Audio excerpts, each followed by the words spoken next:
એકલી ભક્તિ ન ચાલે. યાદ રાખજો, કપડા ઉપર એકલો સાબુ ઘસો ને કપડું ફાટી જાય. એની સાથે ભક્તિ પણ જોઈએ અને જ્ઞાન રૂપી જલ પણ જોઈએ.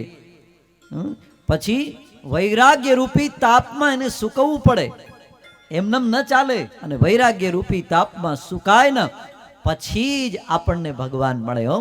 એમનેમ ભગવાન ન મળે, તપાવવું પડે. તપ ન કરો ને ત્યાં સુધી ભગવાનની પ્રાપ્તિ ન થાય. તપાવવું તો પડે જ. સોનું જ્યાં સુધી તપે નહીં ને, યાદ રાખજો, આગમાં પડે નહીં ને ત્યાં સુધી સરસ મજાનો આ નેકલેસ બન્યો છે ને, હાર ન બને.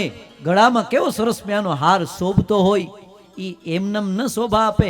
એને અગ્નિમાં પડવું પડે. જ્યાં સુધી તમે તપ નહીં કરો ત્યાં સુધી ખરેખર એ તપ વગરનું ભગવાનની પ્રાપ્તિ કરવી બહુ મુશ્કેલ છે.